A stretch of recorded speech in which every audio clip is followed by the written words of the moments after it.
La déclamation poétique n'est sans doute pas un art très facile à dominer, à maîtriser, mais déjà tenter d'expliquer à un acteur dont ce devrait être quand même le métier, déjà cette explication n'est pas facile. Si l'on pouvait définir un départ, une base à ce qu'est l'art de la déclamation poétique, en peu de mots, on pourrait dire qu'il s'agit d'un état de conscience modifié. La déclamation est très proche de l'état du chant. On ne va pas chanter comme dans la tradition musicale de quelques lieux qu'elles viennent, on ne va pas vraiment chanter le texte, mais on va le dire avec un soin comparable à celui qui a conduit à son écriture, et notamment lorsqu'il s'agit de poésie sensible à la vertu phonique, phonétique de la langue. Je vais prendre un exemple dans La Fontaine, dire quelques vers de La Fontaine en essayant de ne pas les déclamer, et puis en les déclamant, en essayant de les déclamer. Pour l'anecdote, La Fontaine s'inquiète, le poète s'inquiète de ce que Climène a l'air d'avoir pris ombrage de ce qu'il vient de lui dire. Il a dit quelque chose qui l'a blessé, il est tout inquiet, et voici ce qu'écrit La Fontaine. Donc je le dis, en essayant toutefois de l'interpréter sans déclamation.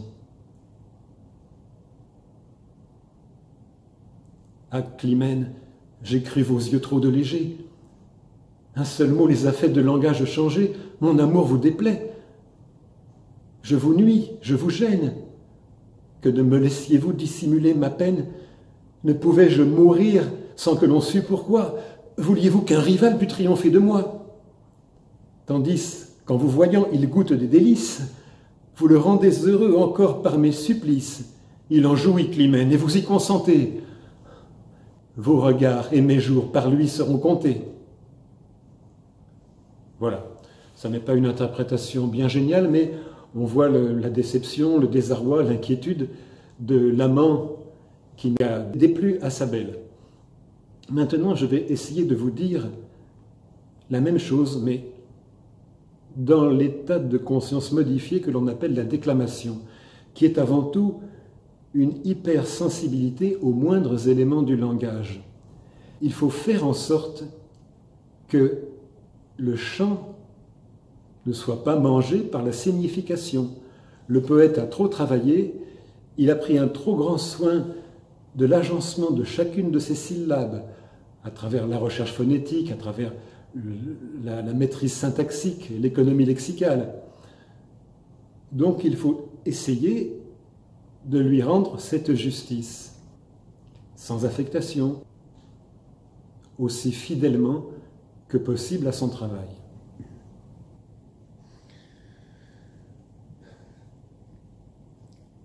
Mais cela demande un échauffement recto-tono pour arriver peu à peu dans cet état quasi musical.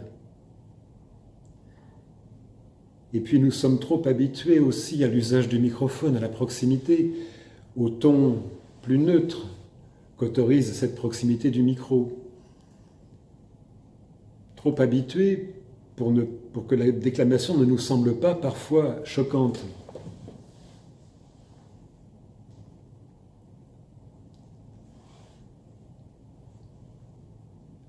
Ah, Climène, j'ai cru vos yeux trop de légers. Ce n'est que l'échauffement. Ah, Climène, j'ai cru vos yeux trop de légers. Essayez de casser le rythme déjà inscrit dans la prosodie du vers classique. Ah, Climène, j'ai cru vos yeux trop de légers. Ah, Climène, j'ai cru vos yeux trop de légers. Un seul mot, il y a des écarts mélodiques qui sont d'une grande importance. Ah, Climène, j'ai cru vos yeux trop de légers. Un seul mot les a fait de langage changer. Mon amour vous déplaît, je vous nuis, je vous gêne. Que ne me laissiez-vous dissimuler ma peine? Ne pouvais-je mourir sans que l'on sût pourquoi? Mourir sans que l'on sût pourquoi? Sans que l'on sût pourquoi? Sans... Et vous voyez que il est mangé dans la prose. Sans que l'on sût pourquoi. Ça n'est pas facile de s'arracher à l'usage ordinaire de la langue. Ne pouvais-je, non, ne pouvais-je mourir, ne pouvais-je, le déplacement d'accent peut vraiment nuancer, enrichir, affiner l'interprétation. Sans que l'on sût pourquoi. Tandis qu'en vous voyant, il goûte des délices. Vous le rendez heureux encore par mes supplices. Si je décale, vous le sort, vous le rendez. Le on ne l'a pas entendu. On n'est pas obligé de faire entendre toutes les syllabes, obligé de faire entendre. Mais le décalage rythmique donne une couleur, une chair, un sang nouveau au vers. Ne pouvais-je mourir, sans que l'on sût pourquoi? Vouliez-vous qu'un rival pût triompher de moi? Tandis qu'en vous voyant, il goûte des délices, vous le rendez heureux encore par mes supplices. Il en jouit, Clymène, et vous y consentez. Vos regards et mes jours par lui seront comptés. Voilà, ce n'est qu'une base, une ébauche de travail.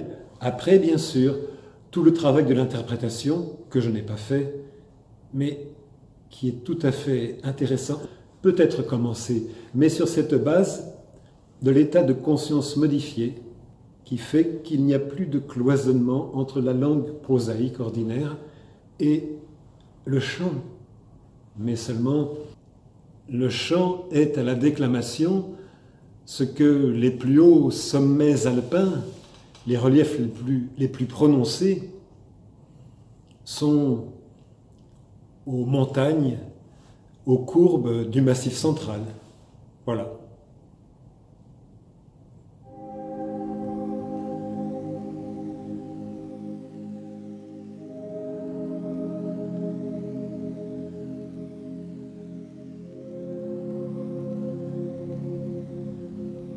Beaucoup de nuances possibles. Un immense travail, mais vraiment enrichissant et très plaisant à goûter pour le spectateur.